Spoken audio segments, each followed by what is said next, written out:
Nevertheless, Mahmud Khan could not keep his promise to Ifat Khan. For 30 days, he treated her like a princess and provided her with all kinds of entertainment. He visited her often and spent time talking to her. He did not rape her or tried to force himself on her.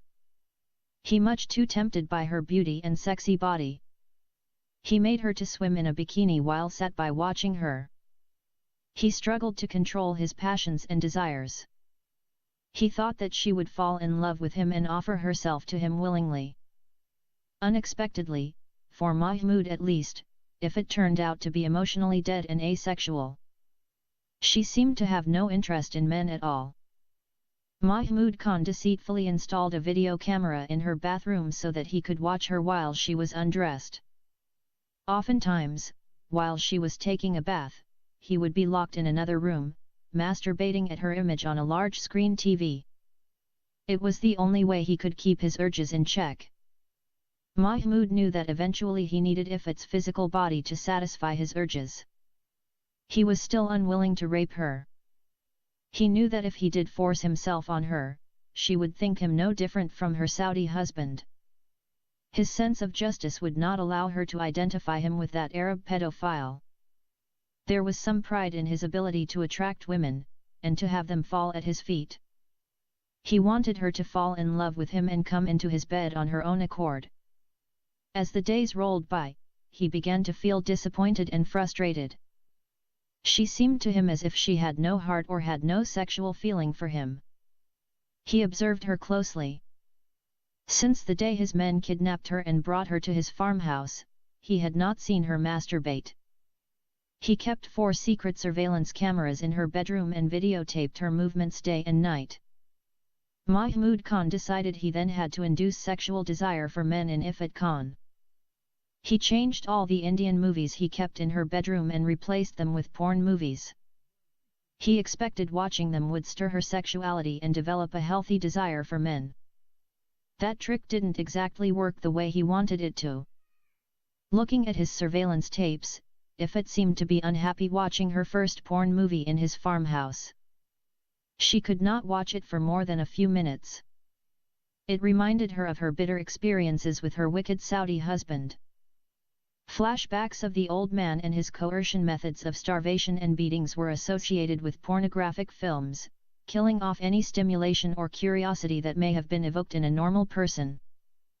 If anything, she felt glad she was no longer under the influence of that evil Arab old man. She just wished and hoped that no man would ever again force her to do to him what her Arab husband did. Eventually, Ifat Khan discovered that all the movies in her cupboard were on the same subject and she was compelled to watch them for entertainment and enjoyment, having nothing else to do. She gradually began to be stimulated by the movies. She even started to imitate some of the sexual moves the actresses performed with their hands on their own breasts and private parts. Therefore, little by little Mahmud awoke in Ifat the concept of self-pleasure and opened her up to new possibilities. It did not please him that his plan to attract her to him did not bear fruit.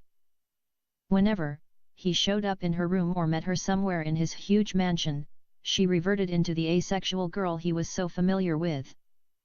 When his porn movies did not advance his plans, Mahmud resorted to another tactic.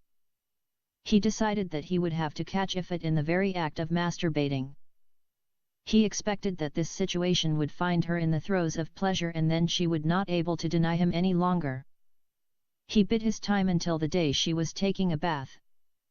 He sneaked into her room and hid himself. He knew from watching her that her favorite time to watch blue movies was after taking her bath. Whenever she watched, she would close every window and door, sit on her bed, and participate. Ifat had many activities in the day. She always started her day by having some tuition classes in Hindi and English. Her tutor was an old Indian man. Every day, she was made to spend a couple of hours with him learning to read and write in English and Hindi. After having her lunch, she would have 3 hours free time. She could go and play on the swing in the garden.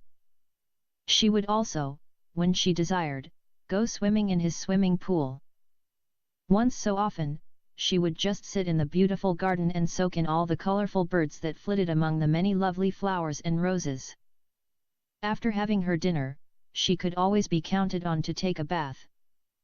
Mahmoud told her that she should take a bath every day after her daily activities. After taking a bath with warm water, Ifat always spent at least a couple of hours watching movies in the home theater she had in her bedroom. That particular evening, Ifat spent long time in the bathroom before she reappeared again in her night dress. She was happy of having warm bubble bath in the tub. She was singing an Indian song, which she learned from one of the movies she watched. Ifat began to love her new golden cage and was actually fond of her new master. By comparison, her old husband could not compare in the slightest to Mahmoud Khan. Mahmoud had never tried to harm her or starve her for withholding sex. She would have been content if life continued in exactly the same way every day, for her it was bliss. Whatever she wanted, she got. She thought that paradise would be exactly like the beautiful palace she was living in now. In short time, Ifat became addicted to those blue movies. She thought that the good man who saved her from her cruel husband and brought her to his palace had added those movies to increase her enjoyment. Before this, she always thought that function of sex was to give a man pleasure, the woman, unbearable pain. She had known no other way. The movies started to change her perspective on sex. It would seem that sex was somewhat pleasurable without the violence and the beatings she had come to associate it with. Ifat closed all the windows and doors of her spacious bedroom and walked over to her home theater system and selected the movie she liked most and inserted it in the DVD player. She did not bother to shut off the lights. As soon as the movie began to play, she stripped off her nightdress and jumped on her huge bed and began to watch it, getting excited. She lay on her stomach, stretching out her legs as wide as she could. Her legs were long and evenly rounded. Her backside was raised up and slightly oversized. She was keeping her chin up, supported on her hands, and her now fully developed breasts peaked like pomegranates.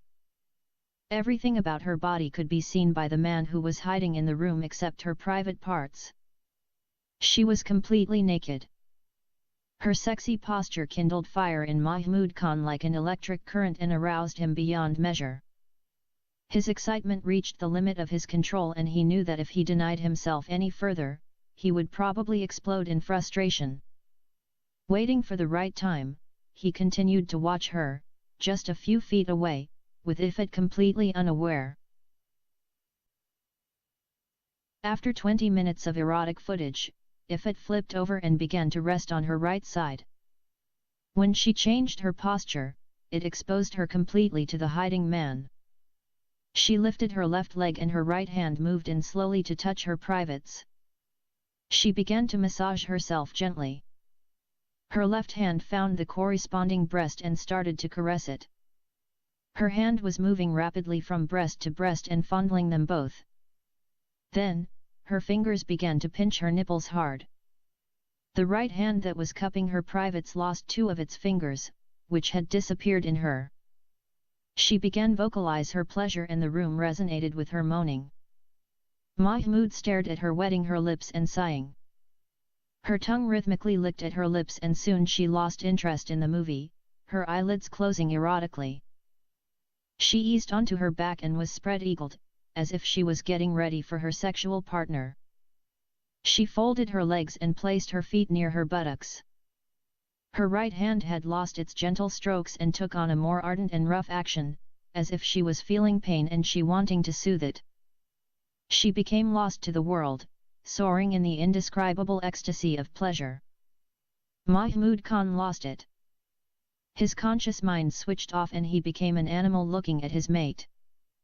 He felt like a very hungry beast with fresh meat within his reach. He came out of his hiding place and walked quickly to the uncovered meat. Ifat suddenly became aware of someone in her room. She opened her eyes and saw a man standing in front of her. First, she thought that she was hallucinating. Saw that the face was familiar to her.